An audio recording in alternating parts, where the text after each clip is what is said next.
ومن رأيت تسبيات بليو هايلي موتومنا نومارا ومترومو واللورالو البنتيج دان TPLF دسخي غوغاچون كومبولچا قباچو دبتما غباب سن راسو وغانام بلصغنا ابي احمد نامو من قبخمو ميشق قبقبت خدول جچون لميل ኢትዮጵያ ጩፋፊያ ምች ወራና yotatis mootummaana noomara mattayenda waraan caalinjir jechuun hojii waajjira mootummaan annicha guutuu dhaabu murtees hoggana waraan Tigraay Jeneraal Tsarqaan Gabratin saayammoo waraan muuxannoo qab xawaggoota dheeraa fi jaara mirga ficcisiiseen boota waraanu matalabsuun jijjiirame dhuf tokkolleen injiru tabiyaayyu xumuramee jedha yeewun ingidaa bal'inaan isante eegi tabi xumurameen boot mariin piippi waliin goon injiraatullee khanaaf Abiy Ahmad kennachuu qaba eessattu baqatteen baatu ittaana ajaja wobozoon jiddu galeessaa jireenya rabbummaa jeen hoggana waraana hungaafiif deebi addat Oromiyaa miidiyaa neetwork waliin godhe waraanni bilisummaa Oromoo woboon kutaal Oromiyaa gargaraa dheed baay'ee dhuunfachuu dubbataa waan isaan timqaam waraanni Tigraay lafnaannoo Amaara daseef kombolcha to'achuun taate murteessaa jeen hayyuun siyaasa Faransaareen foort humni waraan Tigraay khasaffis jajjabaan guluuf kuyyoo maratti kiiloo akka gabanni beekam jiraachuu baatullee dubbiin jajjabaachuu akka noollee dubbataa Abrahaam Birruutiin xalballa sirra qopheessee jira duuba irratti itti deebiin sadaas tokko bar 2021 guyyaa wiixaata guutuun oduu qabnu kunooti abbaa dabaree oduu har'aatti san dabarsa.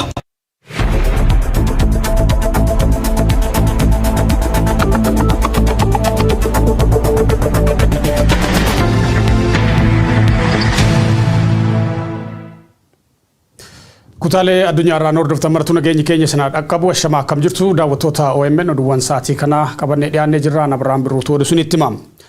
Manni murtii olaanaa federaalaa ramaddii lidataa irraa eegalee galmee obbo Jawaar Mohaammed Faarratti jecha ragaalee abbaa alangaa dhaga'uuf beellama qabatee ture. Galmee himataa obbo Jawaar Mohaammed Faa namoota 24 irratti jecha ragaalee abbaa alangaa fudhatuuf irratti beellamamee turus jechi ragaalee hin fuudhamne. Abukaatoon himatamtootaa obbo Kadir Bulloo gareen abukaatotaa himatamtootaa ajaja manni murtii obbo Jawaar Mohaammed dabalatee namooti 4 dhimmi isaanii iddoo isaanii jiretti yaa ilaalamu jechuun murteesse mormuun mana murtii waliigalaa federaalaatti oliyyannoo galfachuu isaanii BBCtti himanii turu. Mana murtii waliigalaa federaalatti dhaddachi oliyyannoo yakka lammaffaas oliyyannoon abukaatotaa ilaalamee murteen haga kennamutti adeemsi jecha ragaalee fuudhuu akka hin adeemsifamne dhorkuusaa obbo Kadir himanii jiru. Obbo Jawaar Mohaammed, obbo Baqqala Garbaa, obbo Hamzaa Adaanaa fi obbo Dajanee Xaafaa murteen manni murtii kennu qaama seera raawwachiisuun kabajamaa hin jiru. Qaamni seera raawwachiisu haga seera hin kabajnetti mana murtiin dhiyaannu jechuun dhaddacha irraa hafuu isaaniitiin dhimmi isaanii iddoo isaan hin jirretti akka ilaalamu manni murtii ajaja kennuun isaanii yaadatama. Manni murtii waliigalaa federaalas oliyyannoo abukaatotaa kana ilaaluuf akka lakkoofsa Itoophiyaa sadaasa torba bara 2014tti beellamee jira. Gama biraatiin abbaan alangaas akkaataa ragaaleensaa jecha itti kennan ilaalchisee mana murtii waliigalaa federaalatti oliyyannoo dhiyeeffachuusaa dhageenyeerra jedhanii jiru. Abukaatoon himatamtoota obbo Kadir Bulloo haa ta'u malee abbaan alangaa oliyyannoo dhiyeeffachuusaa mirkaneeffachuuf yaaliin taasifamne ammaatti milkoofne jedha BBC'n. Mana murtii olaanaa federaalaa ramaddii lidataatti dhaddachi shororkaa fi yakkoota dhimmoota heeraa tokkoffaa galmee obbo Jawaar Mohaammed Faa namoota 24 irratti ragaaleen abbaa alangaa dhaddacha banaa fi ifatti jecha isaanii akka kennan jala murtii kennuunsaa ni yaadatama. Oduu kanaaf BBC wabeeffanne.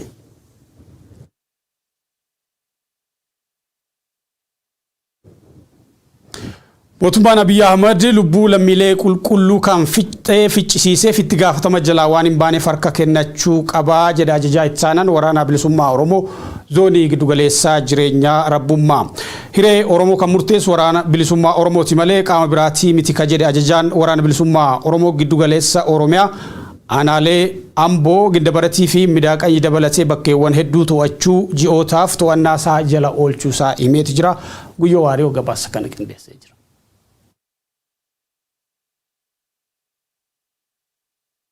eega taphii xumurameen booda mariin piippi waliin goon hin jirtu injiraatullee kanaaf Abiy Ahmad kennachuu qaba eessattuu baqateen bawaan taateef ittaan ajaja wobozoon jiddu galeessaa jireenya rabbummaa jedhe akkuma walumaanuu argaa jirru qaamaan keessa jirra akka beeknutti sirna Itoophiyaa impaayirri kun impaayira duute impaayira kana duuteef immoo warri boo'ichi galchuu kan du'e awwaalu amma awwaalcha ta'ee Itoophiyaa waraan waliitiin tortorurree filmaan nama lafa jeessu jira. Mootummaa naannoo Amaaraatiif garee federaalaa humnittis Tigraayitiif waraan bilisummaa Oromoo garee tan lamaantu wal qoraasuu jira. Kaaba gar jiddu galeessaatti liixa. Baaf kibbirra gar Finfinneetti mali hundaratti kiiloowwan fuulleeffat fakkaata. Kitaati, zimaati, amma immoo mikati irratti argamna. Humnittis Tigraay jechuun TDF dasee gugachuun kombolchaa dhuunfachuu dubbata. Waraanni bilisummaa Oromoo immoo khamiseen anaan buluu jirti jedha. Qabsoo hadhaawa gaggeessineen injifannoo boonsanii galmeessin ka jedhu muummichi ministeera Abiy Ahmad Ali. Gareen shororkeessaan abuut olool sobaatiin humni walitti qabe fayyadamuun kallattii afraniinuu waraan bane hojii biddii gujeeru. Kanaaf namu hojii idilee samoggaan lakkisuun duulu qab jechuun ajay dabarse. Bala birmaddummaa tabiiteen ergaa jirtumni idileetiin dhaabsisu waan dadhabneef hunduu waan qabqabate gara waraanaa akka jedhu mootummaan naannoo Amaaraa tajaajilu uummata cuf dhaabu waraan qof irratti xiyyeeffachuu beeksise. Waraanni bilisummaa Oromoo immoo Itoophiyaan duute jirti jedha. Awwaalu malee falli biraan jiru yaad qondaal waraan bilisummaa Oromooti. Tumsitoonni mootummaa bo'aa jiru. Boo'ichi immoo sirna nama nyaataa fi cunqursaa du'e kana galchuu hin danda'u jechuudha. Kanaafuu furmaanni isaa maali? Awwaaluu qofa. Awwaaluudhaaf immoo waraanni bilisummaa Oromoo itti jira jechuudha. Humnittis Tigraay gar kaaba gulaanii loltoota mootummaa baay'ee puush godhuu dubbatama. Magaal dasee dabalatee bakka hedduu baay'ee qabachuu isaa dubbatama. Waraani keessan waraani bilisummaa Oromoo Oromiyaa keessaa iddoo tampa qabaate. Amma osoo hin taane yoo xiqqaate baatiiwwan hedduudhaaf bakkeewwan hedduu to'annoo jala galchee jira jechuudha. Fakkeenyaaf Gindi Barat irra caalaa, Aanaa Ilfataa, Aanaa Midaakanyii, Aanaa Amboo gara Waddeessaa, Abuunaa Gindi Barat, Dirree Cinnii, Aanaa Jibaat, Tayyoo, magaalaa xixiqqoo kan mootummaa waraanni mootummaa haga ta'e keessa jirtu irraa kan hafe waraanni bilisummaa Oromoo dhuunfannoo isaa jala oolfataa ture amma immoo daranuu jabeesse itti jira jechuudha. Mootummaan Itoophiyaa yeroo ammaatti deddeebiin waliigaltee biyyaalessaa tolchuuf karoorfadhee jedhee olii gad utaaluu jira. Waliigaltee mootummaan biyyaalessaa godhuuf kan akkamiin ilaaltan hin fudhattanii san? Nagaatti namanna nagaa fiduudhaaf qawwee kaafne jechuudha. Mootummaan kun immoo karaa nagaadhaan mariidhaan gattaa'ee ni taasisaa yoo jenne hin taasisu waan waliin beeknu jechuudha. Dhaabbatii Maark Zuukarberg hammaan tammaqa kaampaanii isa meettaa jijjiirate waraanii bilisummaa Oromoo dhaabbilee hamoo jechuun fuul feesbuukii akka hin fayyadamne isa nugguree jira. Waan kan dhageette yoo dhageette ammoo asirra waan jette qabda. Cufuu danda'a garuu qawwee waraana bilisummaa Oromoo yoomillee hin cufamu hin ugguramu akkuma tufamutti jira akkuma injifatutti akkuma diina ajjeesu akkuma booji'utti jira kanaafuu Facebookiin cufame dhiifame miidhaa akka qabaate illee waraanni bilisummaa Oromoo sanaaf yaaddoo qabu jechuudha. Ayya haala Itoophiyaan kee jirti laalchistee dhaamsi gabaabaan ati mootummaa bulchuuf dabarsitu yoo jiraate kanumaan xumurra. Uummata kanarratti daba seenaa akka kanaa dalagee waan inni ta'u waan inni itti baqatu hin jiru.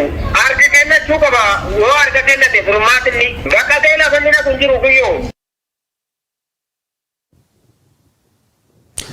Waraanni bilisummaa Oromoo sochii kallattii hundaan gara Finfinneetti taasisuu cimsee itti fufuu beeksiseeti jira.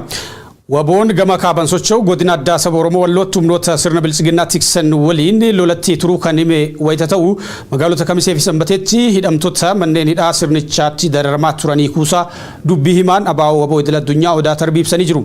Waraanni bilisummaa Oromoo gama lixaatiinis sochii guutummaatti lafa Oromiyaa bilisa baasuuf eegale jabeessuun aanaalee lixa Oromiyaa garaagaraa to'annoo isaa jala oolchaa jiraachuu ibseeti jira. Waraanni kun magaalaa Gidaamii guutummaatti erga to'atee booda hawaasa waliin mariin taasifamuu ajajaa olaanaa waraana bilisummaa Oromoo Marroo Dirribaas sirnicha irratti argamuun haasawaa taasisuu odaa tarbii ibsanii jiru. Ajajaa olaanaan waraana bilisummaa Oromoo Marroo Dirribaa haasaa taasisaniin imalli waraanni bilisummaa Oromoo yeroo ammaatti itti jiru kallattii hundaanuu gara Finfinneetti ta'uu ibsanii jiran. Gama birootii waraanni bilisummaa Oromoo waraana bilisummaa Gaambeellaa waliin ta'uun humna haaraa lixa Oromiyaatti leenjisaa ture eebbisee jira.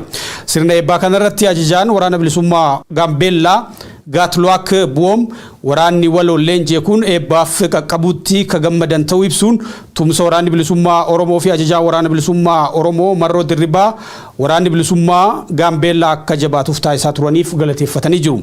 Sochiin waraana bilisummaa Oromoo lixa Shaggarittis jabaatee itti fufuun kan ibsame yoo ta'u iddoo wallolli waraana bilisummaa Oromoo waliin gaggeeffamaa jiru hedduutti tajaajilli intarneetii addacisee jira. Naqamteerraa eegalee daandiin gara lixa Oromiyaatti geessus cufamuu odeeffannoo qabnu ni mul'isa.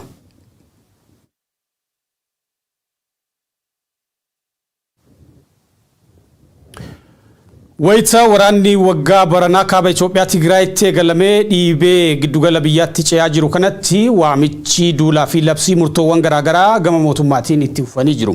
Hoogganaan Bilisiginnaa Abiyyi Ahmad namni humna qabu kamuu meeshaa qabu qabatee haa duulu jechuun lammiilee Itoophiyaa maraaf waamicha waraanaa wayita taasisu. Mootummaan naannoo Amaaraa gama isaatiin ammatti ajandaa waraanaa caalee hin qabnu jechuun hojiin waajjira mootummaa naannichaa guutumatti dhaabbatee xiyyeeffannoon hunduu gara waraanaa akka ta'u labsee jira. Televiziyoonii Tigraay waliin haala waliigalaa irratti turtii taasisan hoogganaan waraana Tigraay Jeneraal Tsaadqaan Gabratinsaay gama isaaniitiin waraana muuxannoo qabu ka waggoota dheeraaf ijaarame erga ficcisanii booda waraana uummataa labsuun jijjiirama hin fidu jechuun ibsanii jiranii yuun ingidaa gabaasa bal'aa qaba.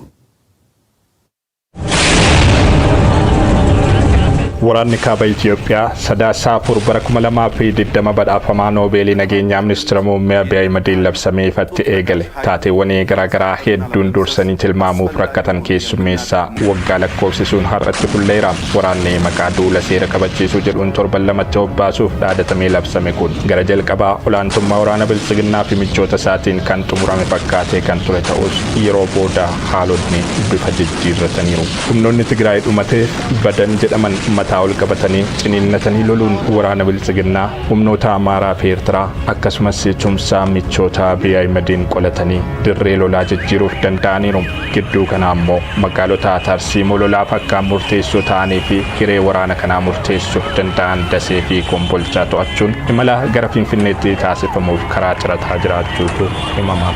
Humnoota Tigraay waliin tumsa kan uummata waraanni bilisummaa Oromoos sochiin Walloo keessatti taasisu jabaatee itti fufee aanaalee fi magaalota godina addaa saba Oromoo Walloo to'ataa jiraachuun darbe ammoo Finfinnee marsee qabatee kallattii garaagaraan lola jabaattee jiraachuun sirna Bilisiginnaa hirriba dhorkateera. Taateewwan wal waraansa biyyattiin wal qabatanii mudataa jiran kunneen saffisa hin eegamneen haalota jijjiiraa jiraachuun dubbiin kan karoorfateen faallaa kan harkatti taate sirni Bilisiginnaa kufaatii jalaa of baraaruuf waraana kana gara lola uummataa dhumaatii hammaataa hordofsiisuuf danda'utti gadi buusuuf tattaafataa jira. Badhaafamaan Noobeelii nageenyaa ministeerri muummee Abiyyi Ahmed kan waggaa baranaa Tigraayitti waraana labsuun haala yeroo ammaa Itoophiyaan keessa jirtuuf ka'umsa ta'an waggaa isaatti ammoo uummanni Itoophiyaa marti qaama waraana kanaa akka ta'uuf waamicha duula waraanaa labsataniiru. Abiyyi Ahmed uummanni biyyattii hundi hojii idilee isaa lafa kaa'ee humnaa fi meeshaa qabu kamiiniyyuu duuluun humnoota Tigraayin akka irraa qolatuuf waamicha dabarsan. TPLF addoota Afuriin waraana nurratti banee jira kan jedhu waamichi Abiyyi Ahmed kun humna biyya diiguu fi dhufedha. Nuti warra biyya baraaruuf hojjetu nu mo'achuu hin danda'anii jedha. Qaama nu gidduu ta'anii diinaaf hojjetan hordofuu fi saaxiluutu barbaachisaa kan jedhu waamichi waraanaa Abiyyi Ahmed labse kun isaan kanaan bakka buutota TPLF jechuu malee eenyummaa isaanii wanti ifatti eere hin jiru. Haa ta'u malee yaada kana labsa duguuggaa sanyii gama finxaaleeyyii Amaaraa fi dabballoota sirnichaa tokko tokkoon dhalattoota Tigree kutaalee biyyattii biroo keessa jiraatan irratti labsamaa jiruun wal qabsiisuun yaadicha kan qeeqan jiru. Labsi uummata jimlaan waraanaa firiirsuu kaayyeffate kun gama naannoo Amaaraatiin isitti fufeera. Waraanni kun dhimma jiraachuu fi jiraachuu dhabuutii kan jedhu naannoon Amaaraa yeroo ammaa immoo haala jiru adeemsa baratameen qolachuuf hin dandeenyu jechuun labsaa tattamaa murtoowwan garaagaraa of keessatti hammate labsateera. Murtoowwan darban saglanii keessaa mana hojii mootummaa kamittiyyuu hojiin bifa idileen hojjetamu dhaabbatee bajannii fi waa hundee gara duula waraana kana qolachuuf taasifamuutti haa naanna'uu kan jedhu isa ijoodha. Konkolaattonni waajjiraalee mootummaa naannichaa fi kan dhuunfaa hunduu yeroo barbaadametti duulaaf akka of qopheessan qaamni mootummaa fi kan dhuunfaan hidhate hunduu hidhannoo isaa duulaaf akka oolchu uummanni naannichaa hundi wal gurmeessee lola kana akka qolatu magaalota naannoo Amaaraa kamittiyyuu galgala sa'aatii 2 hanga barii sa'aatii 12tti sochiin kamiyyuu akka hin jiraanne murtoowwan jedhan labsaa tattamaa mootummaa naannoo Amaaraatiin darbe kana keessatti hammatamaniiru. Murtoowwan kunniin mootummaan naannichaa akka mootummaatti socho'uuf haala isan dandeessisnirraa gahuu kan mul'isanidha jedhu xiinxaltoonni. Waamichi waraanaa uummata jimlaan waraanaaf hiriirsuu fi taasifamaa jirus qumaara sirni Abiy Ahmed barcuma aangoof jalatti qabuuf lubbuu lammiileen taphataa jirudha jedhan. Humnoonni mootummaa Tigraayis dhimmicha irratti yaada gama isaanii ibsataniiru. TV Tigraay waliin haala waliigalaa irratti turtii kan taasisan ajajaan waliigalaa waraana Tigraay Jeneraal Tsaadqaan Gabratinsaa'ee waraana muuxannoo qabu kan waggoota dheeraaf ijaarame erga ficcisiisaniin booda waraana uummataa labsuun jijjiirama fidu hin qabu jedhan.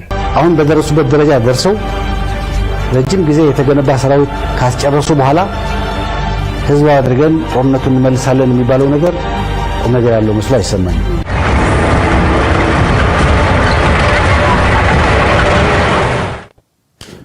Oduma walqabatuun muddama keessa ka jiru gareen bilisiginaa Oromiyaa Oromoon hundi bahee humna TPLF akka qolatu jechuun waamicha godhee jira.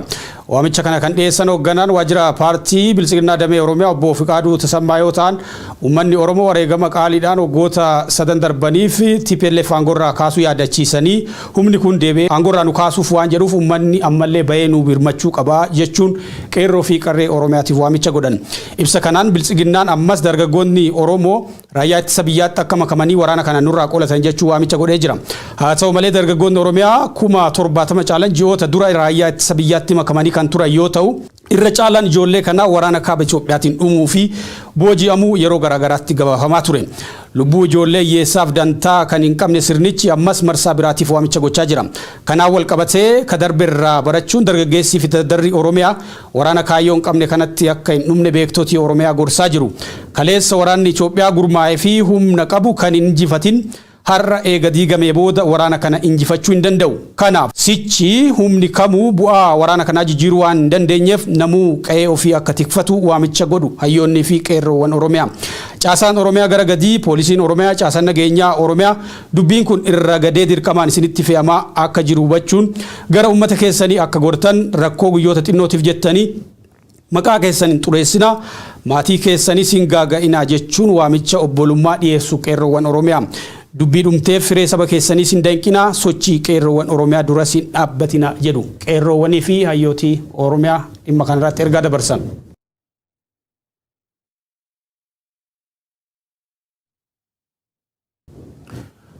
Humni raayyaa ittisa biyyaa fi liyyuu haayilii naannoo Amaaraa uummata Oromoo Walloo irratti lola banee jira jedhu jiraattonni. Akka odeessa Walloorraa nu gaheetti guyyaa kaleessa aanaa Jillee Dhummuugaa bakka qoodamaa jedhamutti humnoonni Amaaraa fi raayyaan ittisa biyyaa dahannoo yookiin mishigii waraanaa qotachaa turan. Sana hordofee uummanni naannichaa qe'ee keenya dirree waraanaa gochuuf mishigii asittiin qottan jechuun fincilee ari'e. Humnoonni kunneen ofirra deebi'uun Shawaroobitti deemuun meeshaa guddaa fi konkolaattota waraanaa akkasumas siinootiraakidhaan fe'achuun gara Sanbatee darbuun ammas irra deebiin dahannoo waraanaa qotatan. Uummanni Walloo yeroo lammaffaa Daffe jara kana ofirraa gaggeessee jira. Sodaarraa kan ka'e mootummaan yeroo ammaa iddoowwan godina addaa saba Oromoo Walloorraa neetworkiis kutee jira. Maatiin baay'een qe'eerraa buqqa'uun muka jala jiru. Kanaaf uummanni qorii meedaa caffaa fursii jiru akka quba nu qabaatu jedhu hawaasi naannoo kanaa. Lolli Oromoo Walloo irratti baname kun borkannaa qalloo fi qorroottis lolamaa akka ture OMN odeeffatee jira. Jillee Dhummuugaattis lolli Oromoo godina addaa saba Oromoo Walloo irratti banamee jira. Hawaasi naannichaa naannawa isaa dammaqinaan akka hordofu dhaamsi darbeeti jira.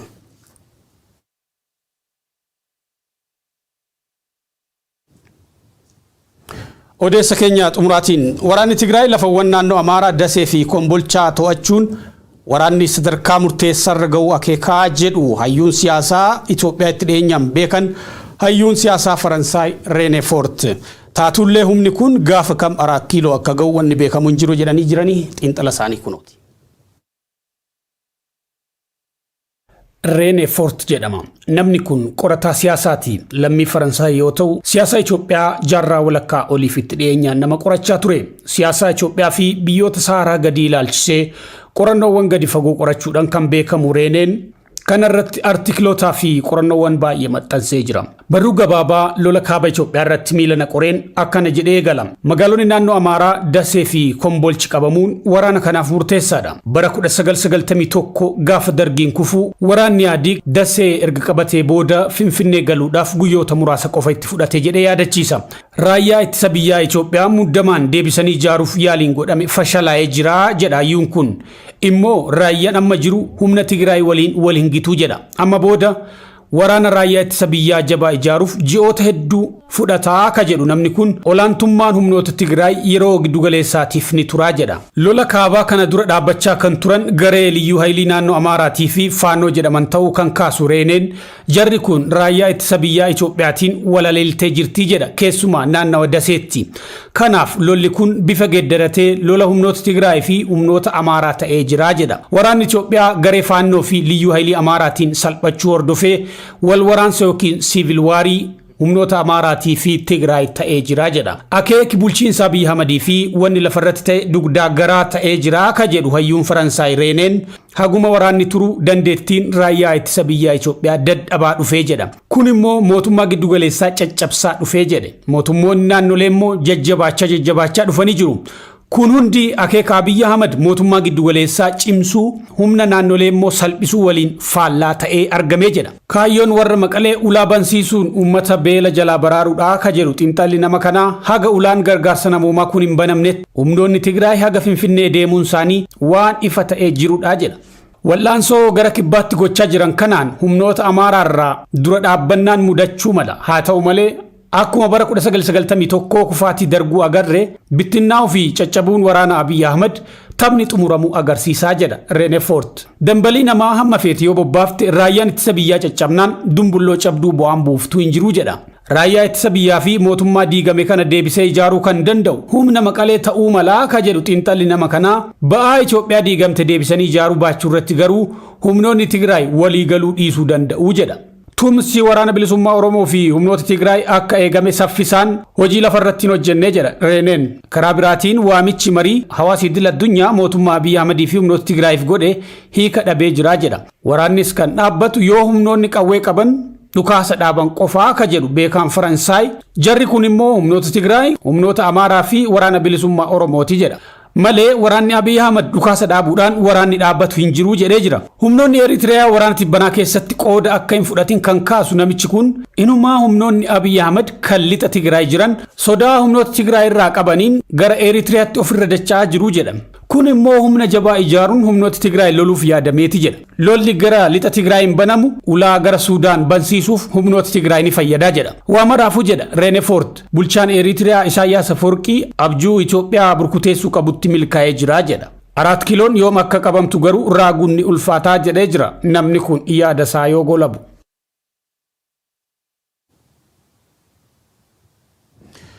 Daawwattoota OMN oduuwwan sa'aatii kanaaf qabannee goolameeti jirra. Oduu fi odeeffannoowwan OMN irra deebitanii daawwachuu barbaadan YouTube yookiin Facebook OMN deemtanii daawwachuu dandeessu. Karaa biraatiin immoo warri smartphone yookiin bilbila smartii qabdan applicationii OMN Global jedhu buufachuudhaan oduu fi odeeffannoowwan OMN isin biraan ga'u yeroo kamittuu argachuu dandeessu waan daawwattaniif ulfaadhaa isiniif.